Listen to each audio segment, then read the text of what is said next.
恭敬大德圣听，为是法为记一切众生，经转妙法轮，教导我们如何了生脱死，离苦得乐。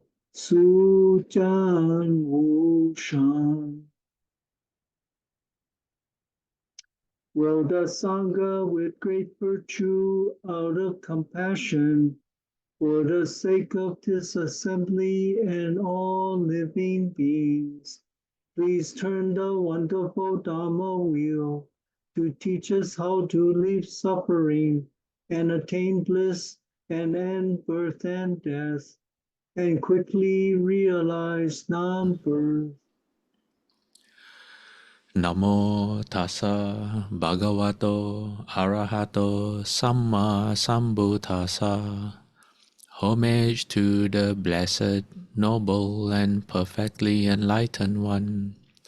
Namo sadanto suchetoye alahati sanmya sanputoche.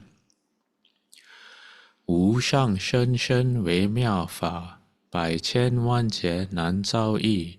我今见闻得受持，愿解如来真实义。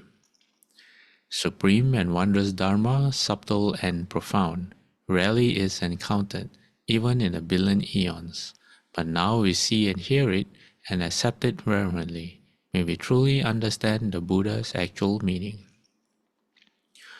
Namo, quelling disasters, lengthening life, Medicine Master Buddha. Namo, quelling disasters, lengthening life, Medicine Master Buddha. Namo, quelling disasters, lengthening life, Medicine Master Buddha. Namo, quelling disasters, lengthening life, Medicine Master Buddha. Namo, quelling disasters, lengthening life, Medicine Master Buddha.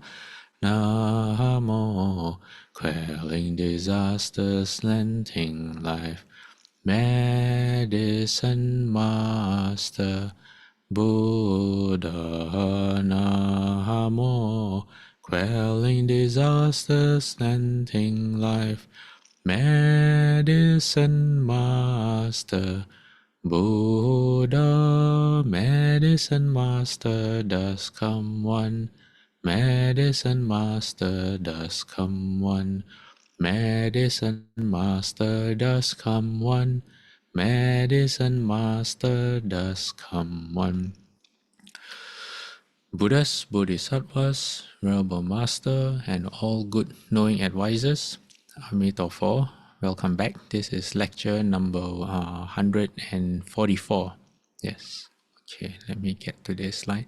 What you see on your screen, that big tree, I didn't choose this picture today, but it has to do with our what we're going to explore, because we're going to talk about spirits based on last week's question, and still connected to loving kindness, but because it's an interesting topic and other people also had different questions, so I thought today most of the slides will be on spirits and tree spirits.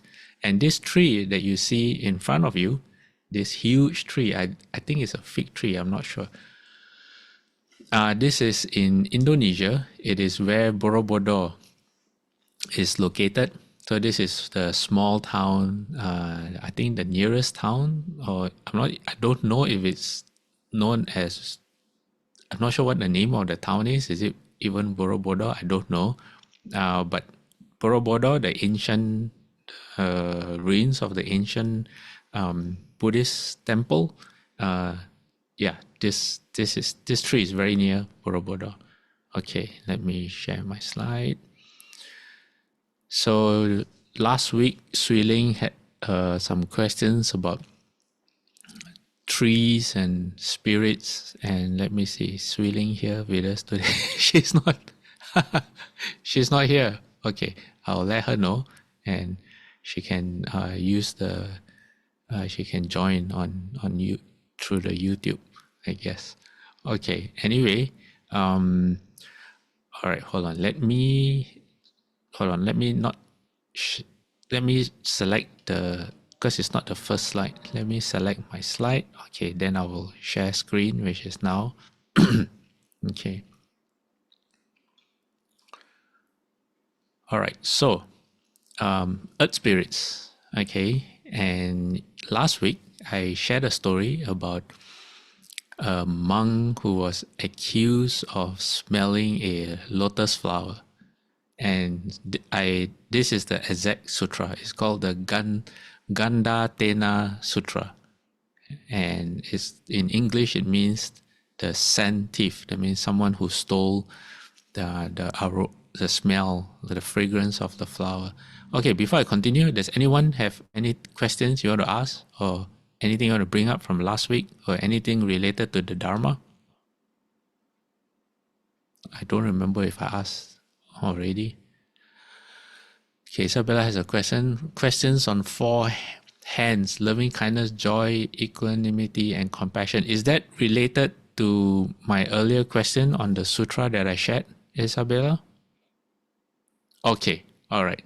Okay, all right, we'll come to that. All right, thank you for trying. Okay, anyone else? Okay, if not, I will go back to the slide. Okay, so this sutra, it starts with the deva telling a monk. It says, "This lotus blossom that which you sniff, though it's not been offered to you, is thus something that's being stolen. You, sir, are a stealer of sense." So this deva, spirit of this spirit is a spirit of the lake. So in this lake, there are many lotus flowers, and the scenario is this. The scenario is that there's a monk that was walking by the lotus pond, or the pond, and he stopped to smell the, the saying, you stop and smell the roses.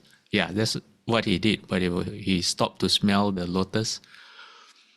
So the spirit of the pond scolded him. He said, "No one has offered you the fragrance, yet you smell it." So accuse him of stealing. So for monks, if you don't offer anything, like if you put food in front of a monk and you don't say, or you either say or through your gesture, you don't make it clear that it's been offered, we don't touch it, food or anything else. We don't accept what has not been explicitly offered. Okay. So the monk replied, he said, "But I don't take, nor do I break. I sniff the lotus from afar." So he's been very defensive. He said, "So really, what reason have you to call me a stealer of sense?" And then what he does in the next paragraph, he says, "He who uproots them by the stalk and consumes the pale lotuses, the one engaged in such cruel work, why do you not say this of him?" So there are other people who come by the pond, and these people, what they do is they just help themselves to the lotuses in the pond, and they make a mess of the place. So the monk is saying, "How come you scold me? All I do is I'm just smelling the flowers, but other people who break the flowers, they take without permission. Why do you not say anything?" Okay. So the spirit or the deva, no, okay, hold on. Deva, the word deva normally means God. So when they come from the heavens, the word deva is definitely used. But deva can also be used for spirits as well, because they are more or less the same class of beings. They just have different levels of blessings. Okay, so sometimes you will see the not just deva, but because they have different, just like humans, they have different blessings. Some devas can lead such a life of suffering that they are sometimes referred to as preta or hungry ghosts. Sometimes they are referred to as yakshas or yakas, which means the more like demons because of their nature, but they're all under the same category of spirits or devas. Okay, all right. So the deva replies to the monk and says, a person who's ruthless and cruel, defiled like a workman's garment, to him my words would mean nothing, but it's fitting I speak to you. For an unblemished person who's always pursuing purity, even a hair tip of evil seems to him as large as a cloud. So the deva is telling the monk that he or she, I'm not sure, I think it's a he, deva. Deva also have he and she, is saying that I don't care about people who no manners and they have no virtue, but you, I expect more from you. Why? Because you are someone who's supposed to strive to end birth and death. You're someone who's walking the path of purity, so he expects more. Then the monk, now feeling grateful, he says, truly, O Yaka. Also, you see, in this case, he addresses the spirit as Yaka or Yaksha. Says, you know me and have concern for my welfare. Do please, O Yaka, speak again whenever you see such a thing. So he say, if you see me transgressing in the future, please give me advice. But then the Deva replies, he says, I don't live to serve upon you, nor will I do your work for you. You should know for yourself, O monk, how to go along the good path. Okay, so Deva say, that's your problem. Your practice is your problem. Don't depend on me. You have to depend on yourself. Okay? All right. So going next, we are going to talk about the different kinds of spirits, because spirits are just like humans. There are all kinds of spirits. So it says, so this is from the book Buddhist Cosmos. Buddhist Cosmos is a book that's written or compiled, I would say, by a Theravada monk who has taken sources from many sutras, anything to do with the 33 planes of existence within samsara, all the interesting facts he has compiled into a single book. So in this book, it says the devas of the forest and of the earth generally are collectively known as Bhuma devas. What are Bhuma devas? Earth-bound devas. Okay, or he says, sorry, I'll just read it so I don't have to explain. The word Bhuma referring to the earth or soil. This is considered the lowest form of deva, and a person who makes merit but may have some deficiencies in his virtue is reborn as one. There are many kinds of earth spirits living in many kinds of abode. There are sea devas, river devas, forest devas, park devas, plant, bush or foliage devas, grass devas, as well as town devas and household devas. So, in other words, there are spirits everywhere. Everywhere you go, there are spirits. Okay, even in houses as well. But we'll come to that.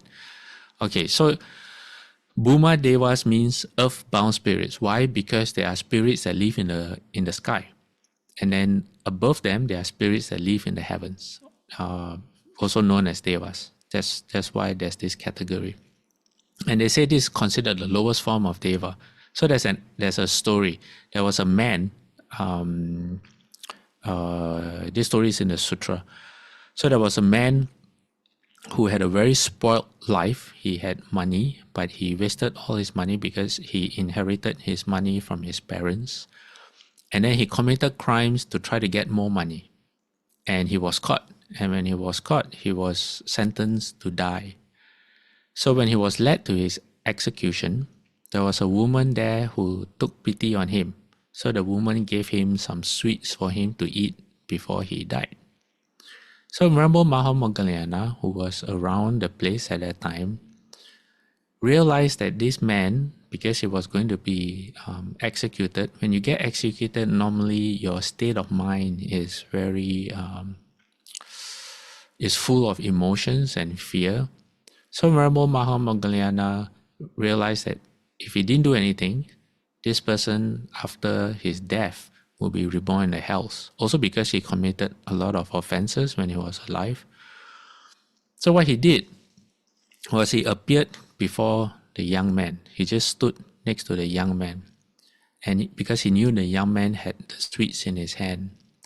So when the young man saw the monk, Venerable Mahamoggallana, he realized this was his last chance to make merit before he died. So very happily, very gratefully, he offered his sweets to Venerable Mahamoggallana.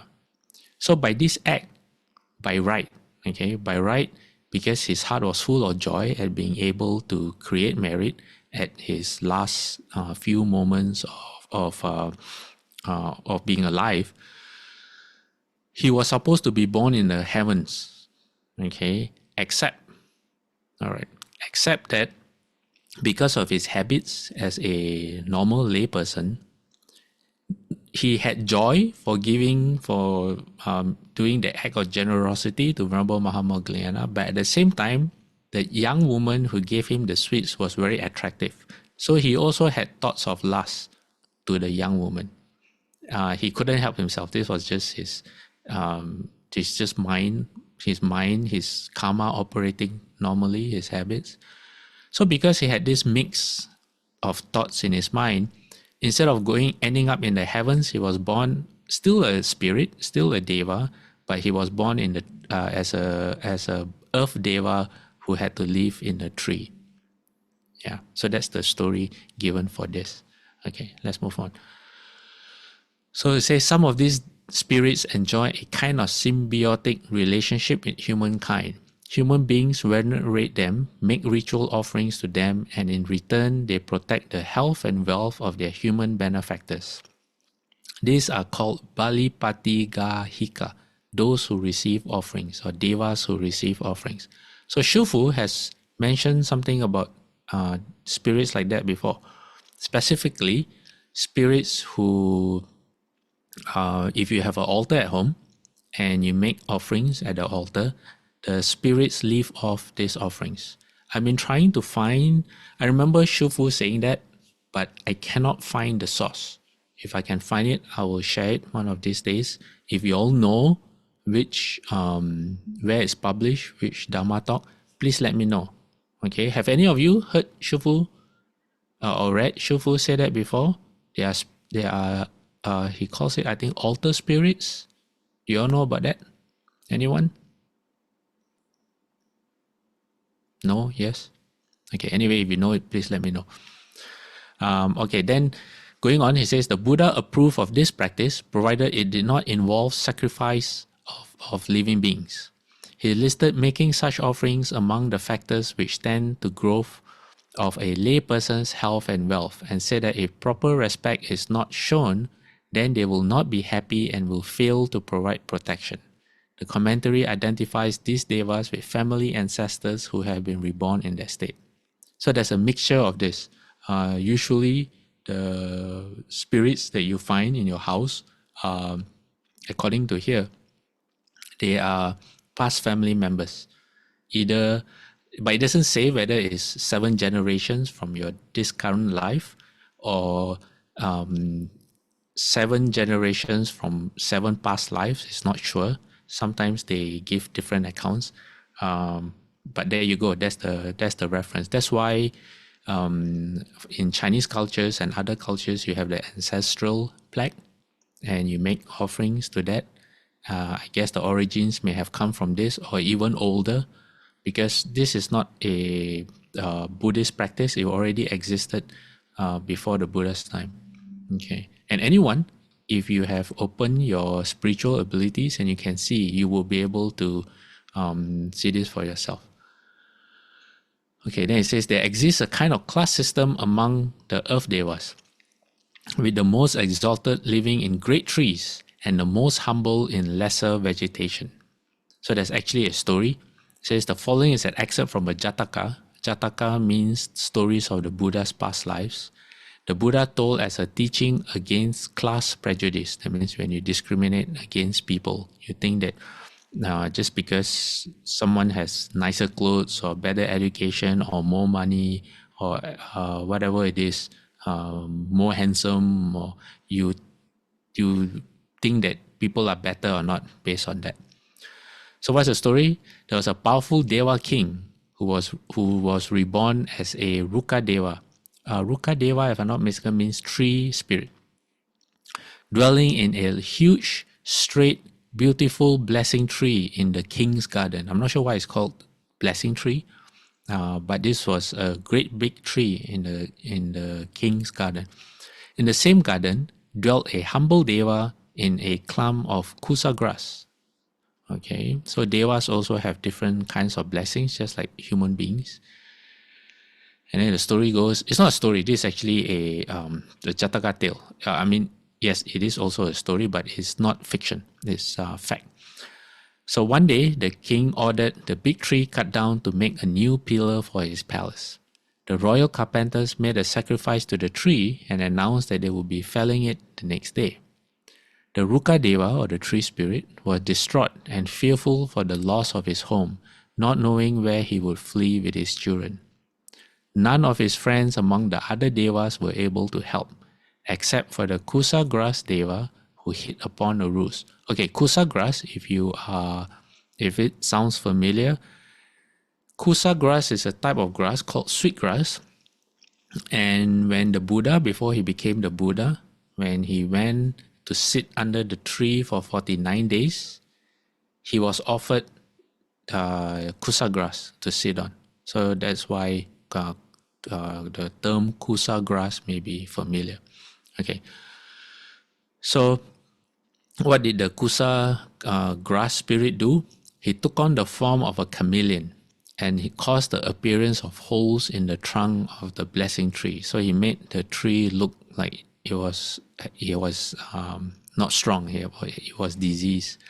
When the carpenters came with their saws and axes the next day, they saw a trunk full of holes and a little lizard peeking out of one. Deciding it was too rotten to use as a pillar, they moved on. The blessing tree Deva remarked how of all these powerful Devas, or spirits, only the humble Kusa grass spirit had the wit to save his home. Truly, a good friend should not be chosen by his rank. So if you want to look for this story yourself, it's Jataka story number 121. And then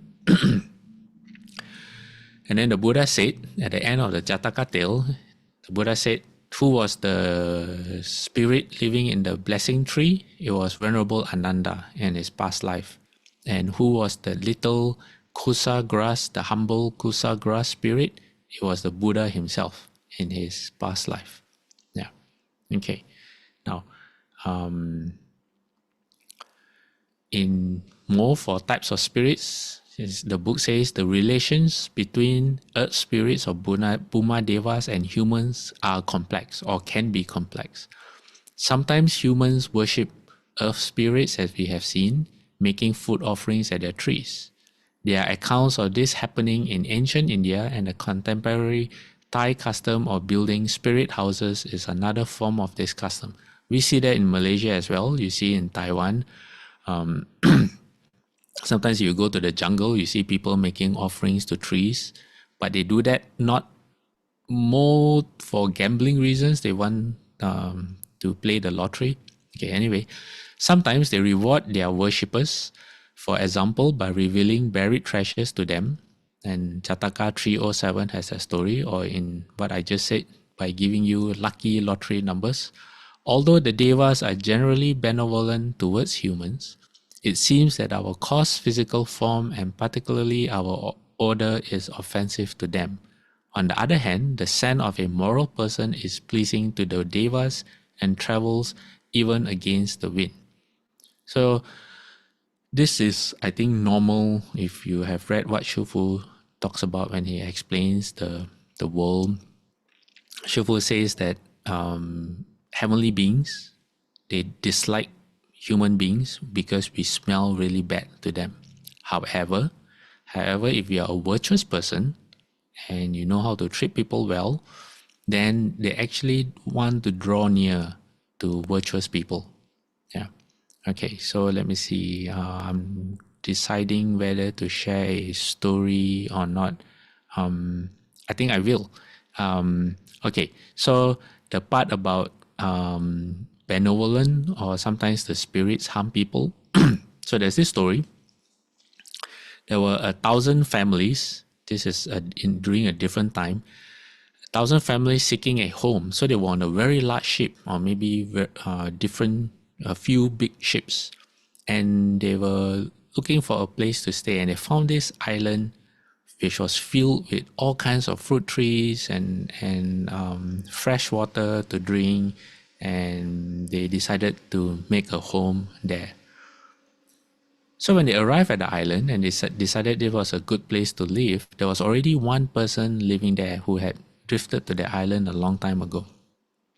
And this person, who understood what was going on in the island, told them, he said, there are very powerful spirits on the island.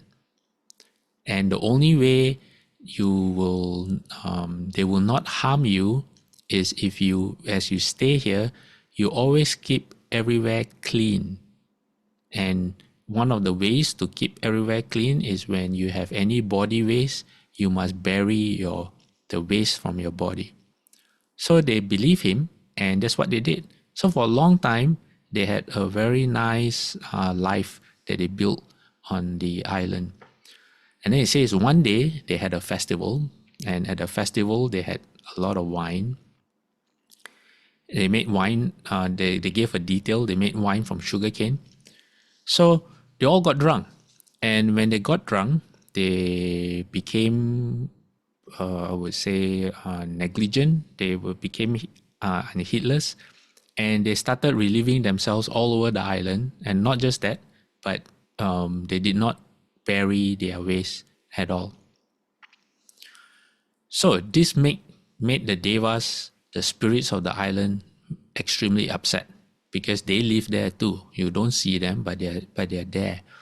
So they had a huge meeting, and they decided that when their powers were at peak on a full moon. Don't ask me about the details. I'm just sharing the story with you all. If you want to know this story, it's Jataka tale number 466. Jataka tales are tales that the Buddha would give about his own past life. So they waited until the full moon for their powers to be at their maximum, and then they were going to create a huge flood to kill everyone, to cleanse the island. So one of the spirits who had a good heart warned the people and told them, that this is going to happen because you all were negligent, you all didn't respect the spirits of the island, and told them that they should build a new ship and sail away. Then one of the other devas who did not have, who wanted to harm the humans, appeared to the humans and told them, oh, this deva is lying to you. You don't have to believe him. So what ended up was half the people believed the story, half the people did not. So half the people sailed away, and the remainder half who remained on the island died when the flood came.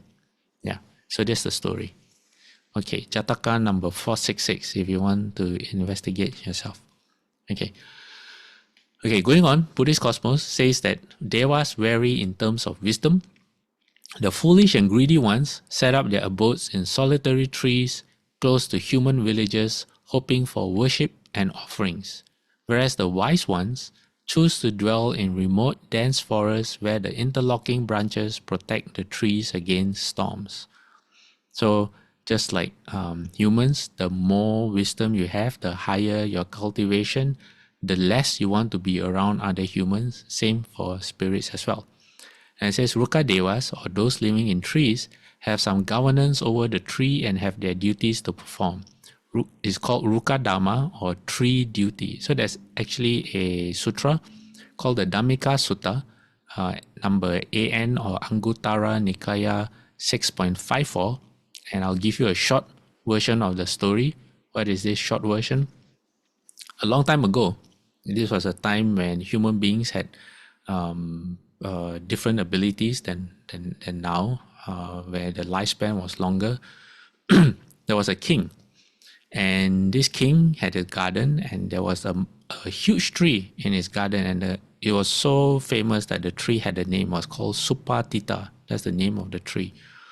The branches spread over a great distance of 12 yojanas. I think one yojana might be, I don't remember right now, I can look it up, but 12 yojanas means like maybe like 12 miles. It's a huge distance. Like I said, this was during a different time when human beings were a lot taller as well. So anyway, this tree produced a lot of fruits, and the fruits were as sweet as honey. So what happened was that one portion of the fruits was enjoyed by the king and the royalty. Another portion was used by the army. Another portion was for the normal people, and another portion was for the priests and the monks of the society, and the last portion was reserved for animals. So it was said that one day there was a man who was resting under the shade, and he heedlessly broke a branch. That means on purpose he broke a branch of the tree. So this tree had a spirit as well. And when the spirit saw this man who, I think on purpose, broke the branch, the spirit became really upset to the point that he stopped the tree from producing fruits. So this king, who realized that the tree had stopped producing fruits and had affected the whole community of the town or the village, told this to Lord Chakra, the king of the gods, the king of the heaven of the 33. Hokkien we call him Tigong, or Jade Emperor. So what did Chakra do? Chakra created a mighty storm that blew the tree over. So when the tree fell down, the deva lost his home. So they were standing by the tree and crying. And then Chakra appeared next to the spirit and said, "Why are you crying?" And then the spirit said, "I'm crying because a great storm had toppled my home." So Chakra asked the deva, I said, "Did you keep your tree duty?" And the deva said, "What do you mean tree duty? What is tree duty?" So Lord Chakra explained. He said, "Whoever has use of the tree's roots, the bark, the leaves, the flowers, or the fruit, take what they need.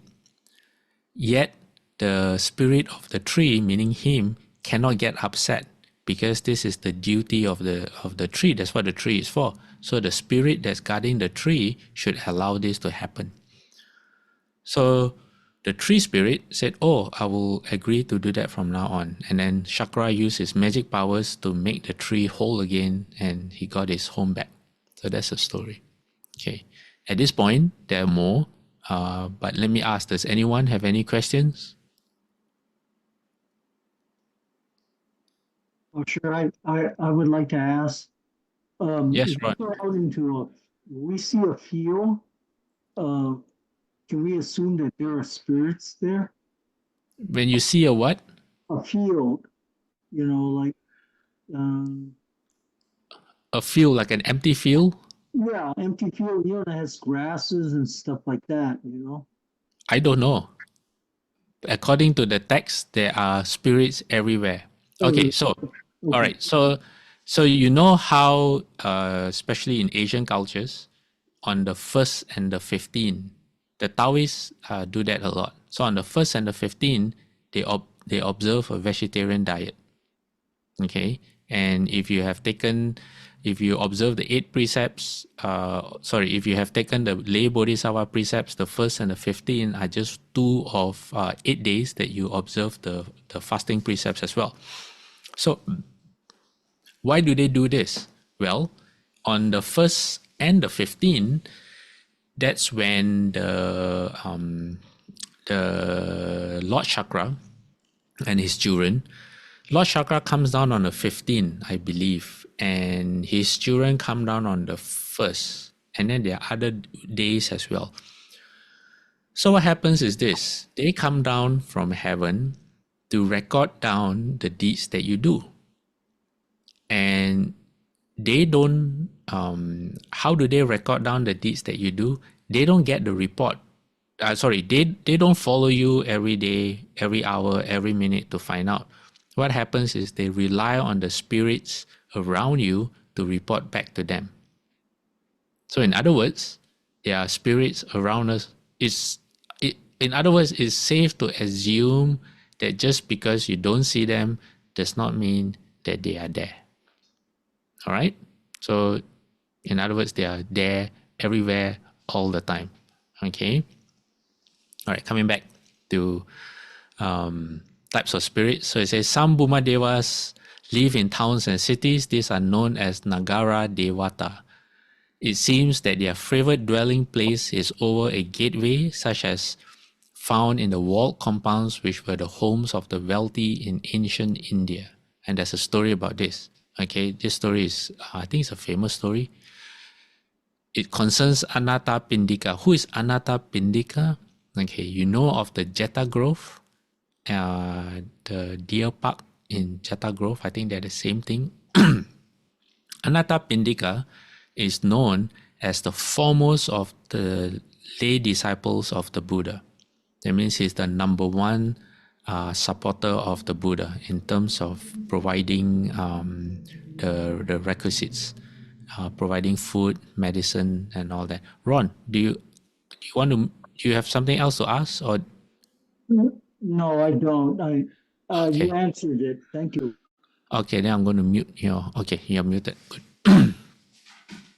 Okay, so Anatta Pindika, his backstory is when he heard the Buddha's name, he wanted to meet the Buddha, and after he did, he wanted to buy a a place to build a monastery for the Buddha and his monks.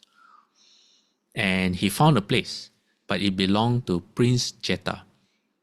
And he asked Prince Jeta to sell him the land so that he could offer it to the Buddha. So Prince Jeta said, no, the land is not for sale, it belongs to me. And because he was a prince, he didn't need any money. But Anatta Pindika persisted.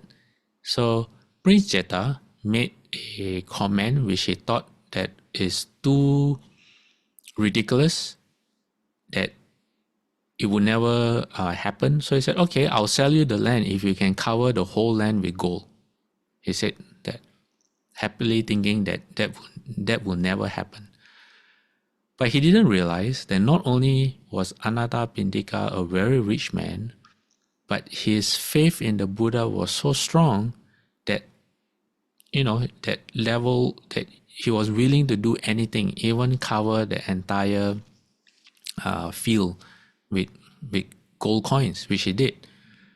And he did that, and yet Prince Jeta refused. He said, I wasn't serious. I was just, making a point. I didn't know you were actually going to do that. And he refused to sell the land. But then the elders got together, I think something kind of like Anatta Pindika took him to court, something like that. And they said, well, you did make an offer and Anatta Pindika did fulfill that offer. So now you have to fulfill your end of the deal. And Prince Jeta said, okay, well, you managed to cover the land, but you didn't cover the trees. So I'll sell you the land, but the trees will be my offering to the Buddha. So that's how it became known as what's the exact name? Prince Jeta Park, something like that. Oh, suddenly I can't remember the name of the park. Anyway, that's who Anatta Pindika was. Okay? Alright, so the story is this. He was a very wealthy merchant and a devout follower of the Buddha. Now we know how devout he is. His home had 7 gateways, and over the 4th gateway there dwelt a Devi who had wrong views.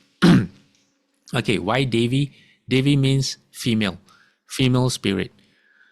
So this female spirit was not, when they say had wrong views, means was not a disciple of the Buddha, was not aware of the Dharma. Okay, all right.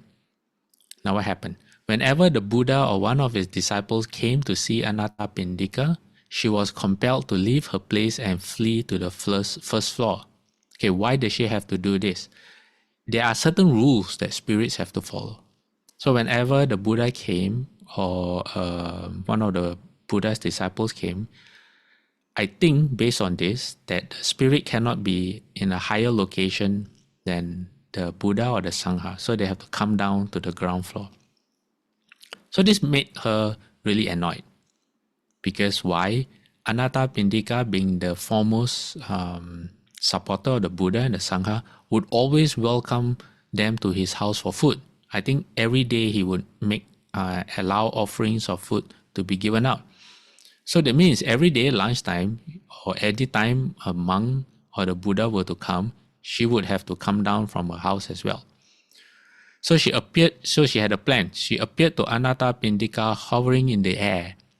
She used her powers. Spirits all have spiritual powers. And attempted to persuade him to stop making meal offerings to the Buddha and the Sangha. Anathapindika responded by expelling her from his home. So turns out that if you own the property, like Anathapindika, you could have certain rights. She left weeping with her children in tow and appealed to the chief deva of the city. So spiritual life in the spirit realm is structured very much like humans. There are different layers, administrative rules and customs to follow.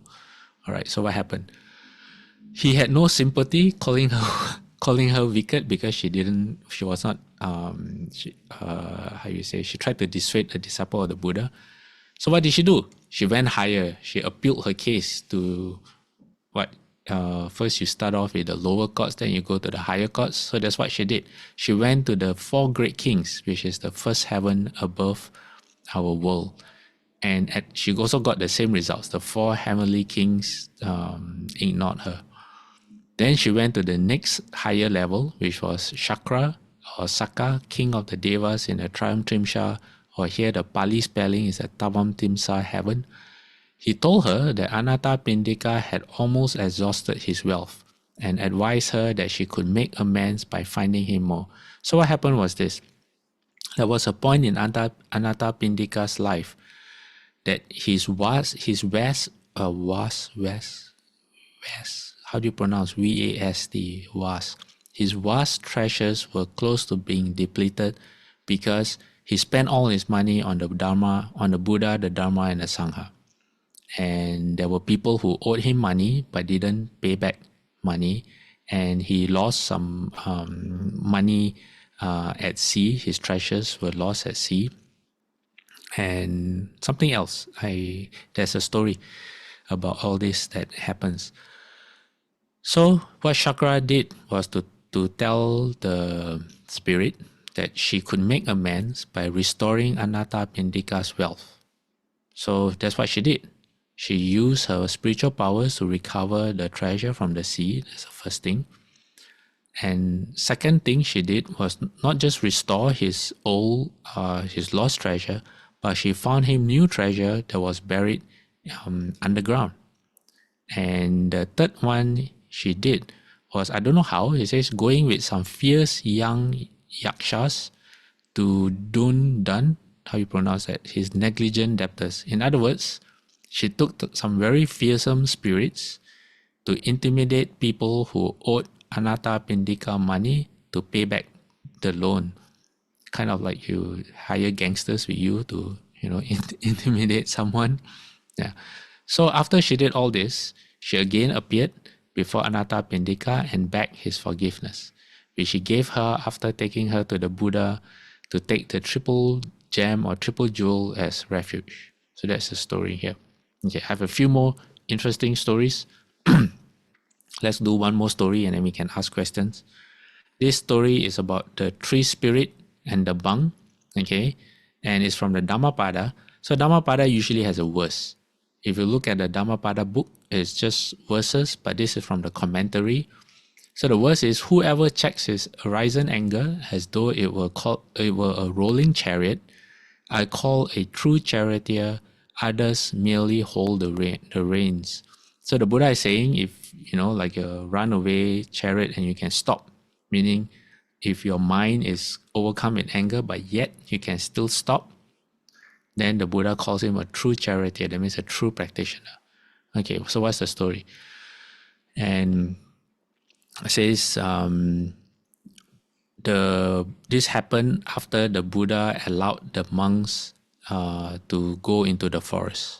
Actually, I'm not sure about this. If I remember correctly, the monks started living in the forest first, then had to get permission to live in the monastery. But anyway, it doesn't matter. The principle is the monks were living in the forest at this time. Okay, so a certain monk, wait, let me see. Okay, sorry, I got it wrong. Just forget everything I said in the last 2 minutes. Basically, the Buddha allowed monks to live outside the monastery, but to build their own dwellings. Okay, different principle. Okay, sorry, different principle. I'm sorry for the confusion. If you're not a monk, you don't have to worry about all the different. You don't have to worry about what's going on. It's only relevant to left-home people. Anyway, this monk, okay, said, okay, I will go and stay. And so he wanted to chop a tree down to build himself a kuti, or a meditation hut. All right. Okay. So he saw a tree and wanted to cut it down. So a spirit who lived in the tree, who had an infant child, appeared before the monk. And then she carried her child on a hip, just like a human, and begged the monk not to cut down the tree. Actually, it's tree, not trees. Anyway, tree or trees, doesn't matter. Saying, Master, do not cut down my home. It will be impossible for me to take my child and wander about without a home. But then the monk said, I shall not be able to find another tree like this, and paid no further attention to what she said. So the monk just ignored her. So the tree spirit thought to herself, if he but look upon this child, he will desist. So what she did was, she thinks that if the monk were to see the child, he would change his mind. So she put the tree on a branch of the, she put her child on a branch of the tree. All right, so the monk would see the child. Okay. The monk, however, had already swung his axe and was unable to check the force of his upraised axe and cut off the arm of the child instead. So furious with anger, the tree spirit raised both her hands and exclaimed, I will strike him dead. In an instant, however, the thought came to her, this monk is a righteous man. If I kill him, I shall go to hell. Moreover, if other tree spirits see monks cutting down their own trees, they will follow my example and kill other monks. Besides, this monk has a master. I will therefore content myself with reporting this matter to his master. So she stopped herself. It's not easy because her child just had her hand cut off, and any mother would, it's not easy to remain calm and composed, in other words. That's why the Buddha had that verse. So she went to the Buddha crying and stood to one side, and then the Buddha asked her what is wrong. So she explained, said, Reverend Sir, your disciple did this and that to me. I was sorely tempted to kill him, but I thought this and that, refrained from killing him and came here. So saying, she told him the story in all its details. So when the Buddha heard her story, he said to her, well done, spirit. You have done well in holding in like a swift speeding chariot your anger when it was thus aroused. At the conclusion of the lesson, the tree spirit was established in the first fruit. The assembled company also profited by it. So after she told the Buddha her story, and the Buddha had praised her and given her the verse that I shared earlier, she became a first stage arhat. She became a stream enterer. And then, however, the tree spirit still stood there crying or weeping. The Buddha asked her, what is the matter, tree spirit? And then she said, but my home has been destroyed. What is she going to do now? So the Buddha said, enough, tree spirit, do not be disturbed. I will give you a place to stay, a new abode. So the tree that she got was a certain tree near a place called the Perfume Chamber at Jetavana, which is that place where Anatta Pindika purchased with gold coins. And that tree had another tree spirit who had left the tree. And then thenceforth it said, because the tree spirit had received her place of abode as a gift from the Buddha, all those spirits of great power approached that tree, they were unable to shake it. meaning the tree that received the Buddha's protection, something like that. The teacher took this occasion to lay down and enjoin upon the monks the observance of the precept regarding the injuring of plants and trees. So from then on until this very day, and which will continue into the future as long as the precepts are maintained without being changed, monks are not allowed not only to cut trees but also plants. That's why if say there are flowers and all that, you will not see monks cutting flowers to even to place on the altar. Yeah. Okay. All right. And let me see. Okay, what time is it? 10:36. Okay, we have more time to take questions as well as share more stories. Like I said, Shuiling is not here, so anyone else has any question? No? I'd like to just ask a question about like when you have plants around the house, and they need to be trimmed and so on. So we should assume that there's some spirits that's living in them. Okay, the purpose of sharing all this is not to create fear. Basically, it is to create awareness that we don't live alone. So if there's things that you already do, like pruning vegetable plants so that your fruits can grow better, pruning flower trees like how normal people do, you don't have to worry about those because spirits are not stupid. In fact, most spirits are wiser than human beings. So they're not going to choose to live in the tree where they know that the human beings are using in that particular way. Yeah. So you don't have to worry about things like that. All right. Usually it's big trees. Yeah, big trees that you want to pay attention to. Yeah. So if there is a big tree, then what you should do is write a sign that says, "Dear Spirit, we're gonna trim this tree or trim the leaves or whatever it is, right, that you want to do to the tree." And you post it there for one day, and then the next day you can go ahead and do the trimming that you told them about, right? Yes.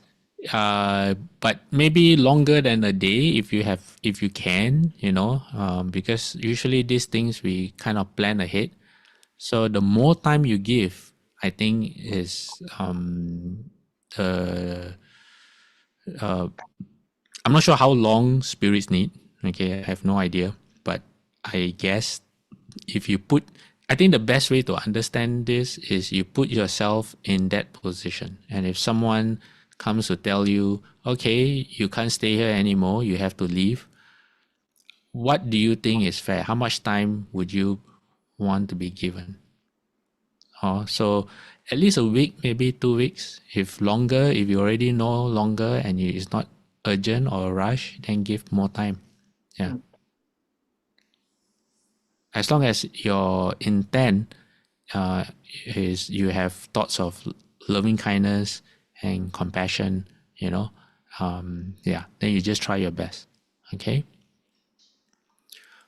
There's another story about so now you have that precept about why monks cannot now you understand why monks cannot cut down trees. And then now you always hear me saying about the weapon. The only weapon the Buddha allowed monks to have is loving kindness. Okay, this is the origin story of that. This is how that came about. All right. Again, it's from the Dhammapada because the Dhammapada explains a lot of things. And the verse is realizing that this body is fragile as a jar, establishing these thoughts as firm as a city. One should attack Mara with the weapon of wisdom.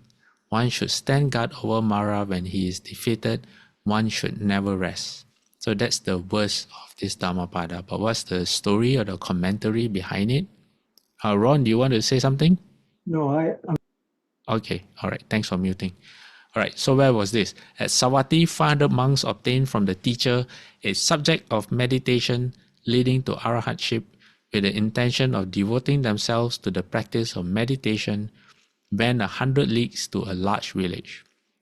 So in other words, the Buddha taught 500 monks how to meditate, and then what they did was they went to the forest to practice meditation. The villagers there, having obtained the consent of the monks, said, "Reverend sirs, there is a large forest grove not far from this place. Take up your residence there." So saying, the villagers dismissed the monks, and the monks entered the forest.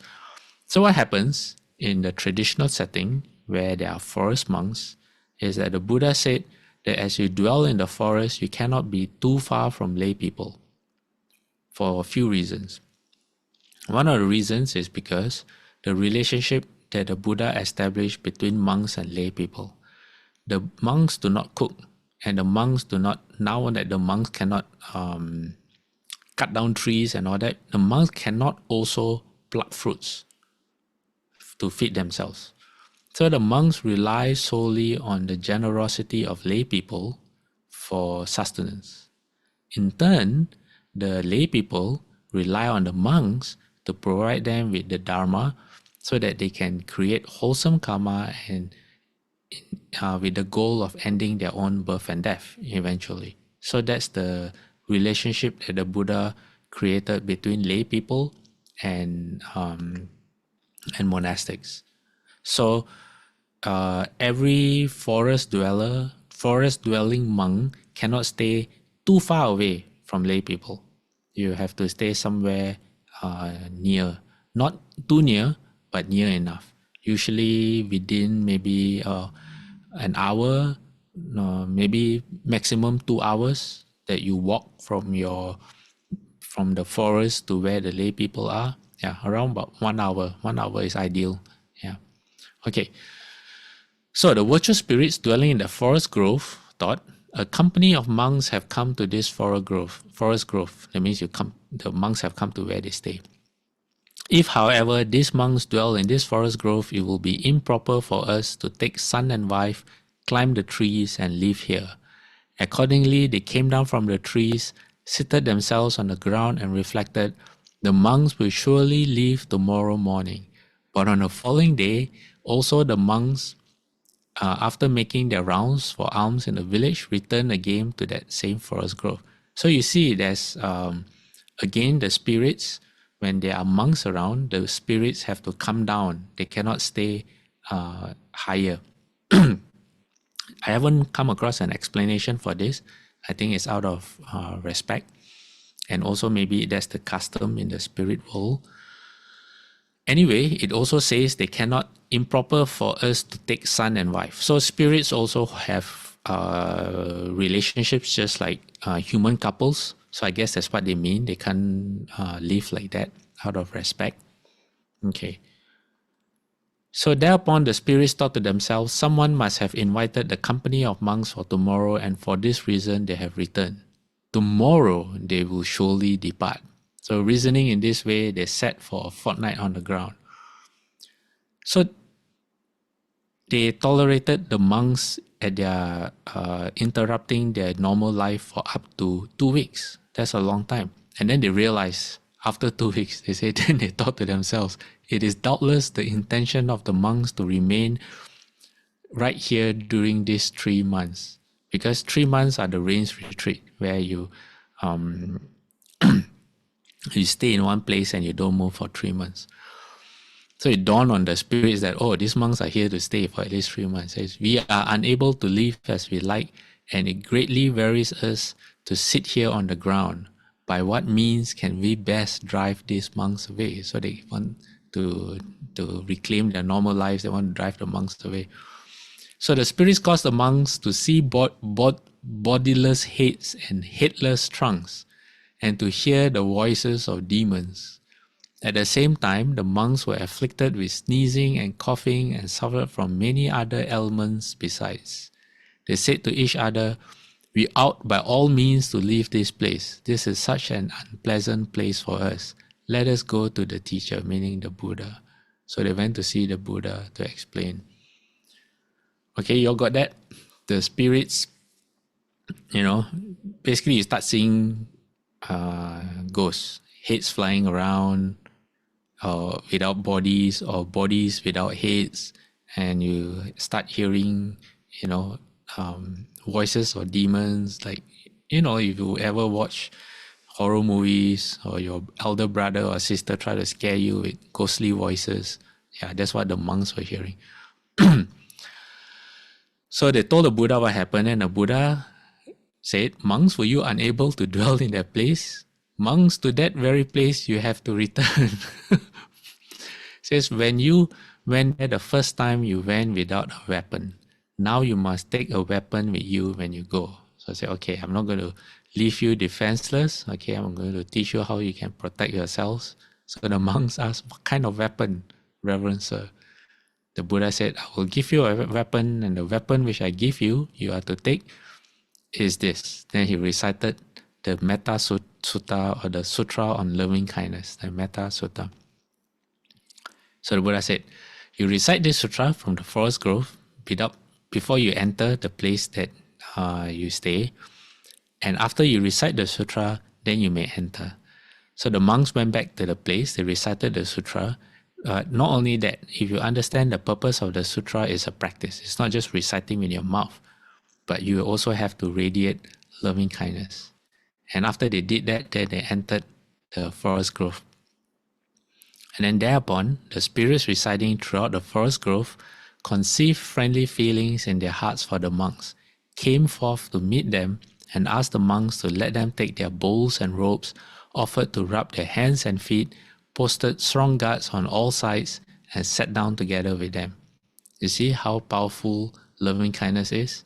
So Ron, your question, like if you're not sure, when you, like you say, like trimming a rose bush or something, as long as we have loving kindness in our hearts, then we don't have to worry. Which is why in many sutras, the kings or spirits, the spirits themselves, they promise the Buddha, if there's a disciple of the Buddha who follows the Dharma, the practice, then the spirits themselves will become their Dharma protectors and protect them.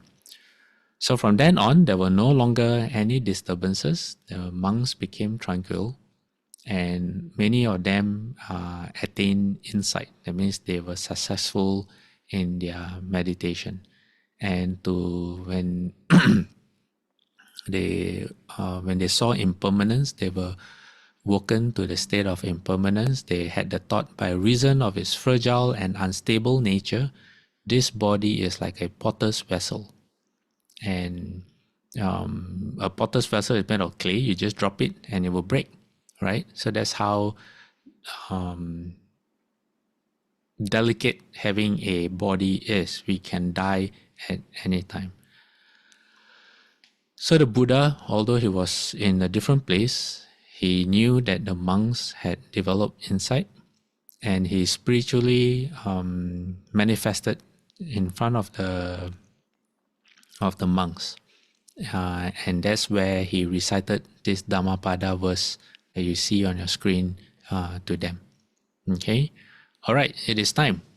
And normally when the topic is on spirits or ghosts or whatever it is, people have a lot of questions, but apart from Ron, there's no one else. Does no one else have anything they want to ask or clarify?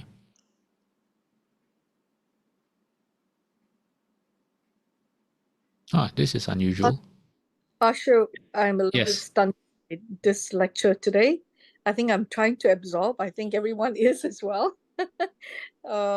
I never knew that a monk would attract ghosts and spirits when you walk into a forest. That's new to me. That's really new info. Yeah. It's not, no, the monks are not attracting. Basically, the spirits are already there. Yeah, but they come down to you. Oh, no. They come, I think, if I'm not mistaken, from the various things that I've read, the principle is that out of respect, they cannot remain higher. So they have to come down to the same level, because it's that disrespectful to remain higher. And it's not just that. I think maybe in the spiritual realm, the physics work differently as well, because if you are a very virtuous person, for example, like the Buddha, or if you're a sage, for example, like a first level arhat and above, what happens is that there are encounters in the sutras where other beings that are flying above, other spirits or other sages, they are unable to cross the space above, say, the Buddha. So when the Buddha was a young boy, when he was a prince and he was a young boy, and I'll talk about this next week, the Buddha entered the first dhyana. I think he was about 4 years old, definitely not 7 years old yet, before 7. So they were having a plowing festival in the village, and the young prince was observing how, as they were plowing the land, that there were many insects and small beings being dug up from the ground, and then birds would come and eat. And he felt a lot of loving kindness and compassion because of the suffering that living beings have to endure. And because of that, he entered the first dhyana. So he was sitting there in the first dhyana. At that point, there were 4, I don't remember now, next week I will share the exact story. There were 4, I think, rishis, Taoists, we call it immortals. 4 immortals were flying overhead when suddenly they were stopped. Despite their spiritual ability, they couldn't move forward. And they looked down and they saw the prince, and they were wondering what was going on. And then one of the heavenly gods told them, oh, that's the future Buddha. And then they came down to pay their respects. So there are different kind of maybe physics in the spiritual world that may explain why in the 2 stories that we have read today, whenever there's the Buddha or the Buddha's disciples, I guess the monastics, the spirits have to come down, I think. Yeah. Anyone else?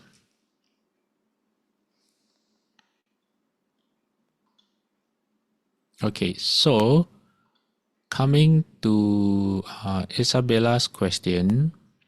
Okay, let me get this. I will share my screen and then you all will know what I'm talking about.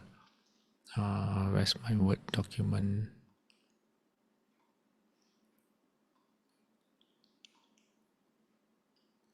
Give me a few more seconds. Okay, got it. All right, so today I shared a sutra in the WhatsApp group, and this is the sutra. It says, let me increase the size so you all can see. This is the title of the sutra, and it says, this was the question I asked. It says, so there's a god. Okay, the god's name is Nandivisala, and he asked the Buddha.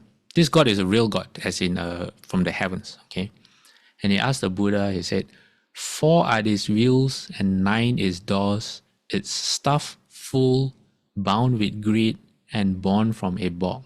Great hero, how am I supposed to live like this? So his question is this. He says, either the human body or the body of a heavenly being. This is the nature of having a body, and how do you live this kind of existence? In other words, how do you get out of this kind of existence?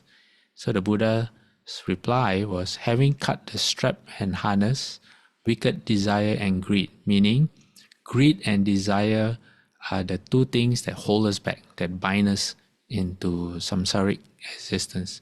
It says, and having plucked out craving, root and all. That's how you're supposed to live like this.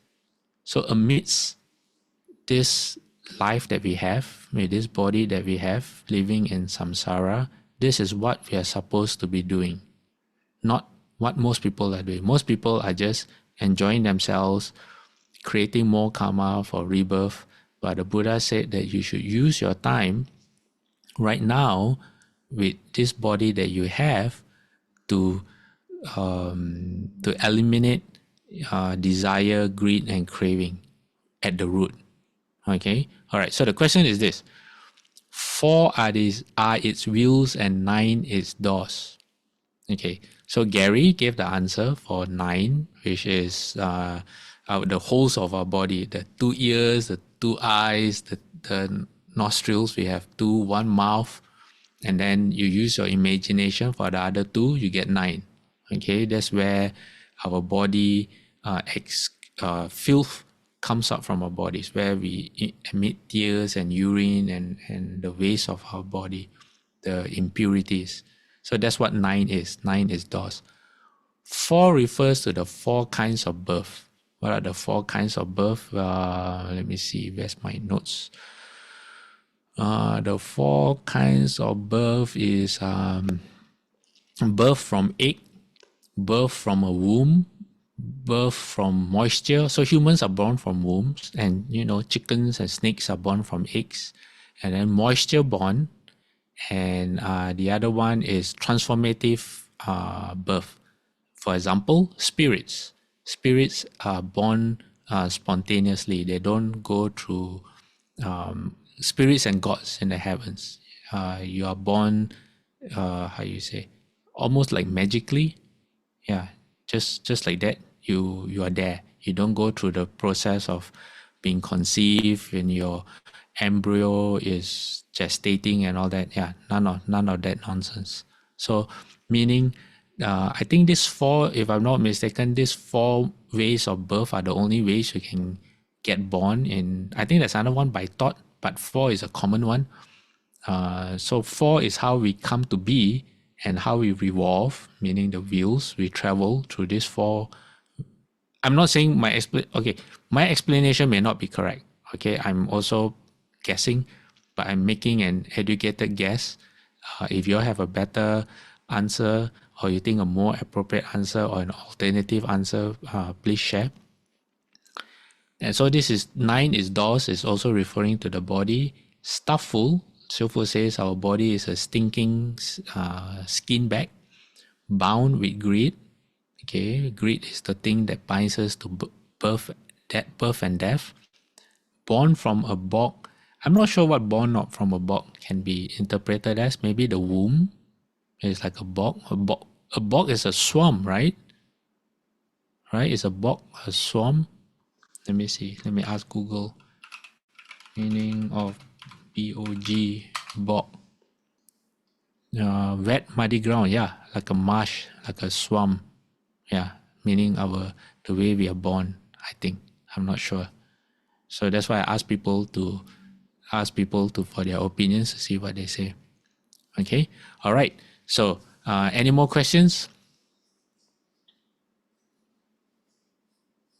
Okay, so Isabella's answer, the loving kindness, joy, equanimity, and compassion. Very good try. I would say if there was a line in the verse, say if the Buddha were to reply like, how do we get out of this? Like the ladder you climb, that would be that 4. Yeah, it would be through loving kindness, joy, equanimity, and compassion. Yeah. Okay. All right. Let me stop sharing this and slideshow and get our transference slides.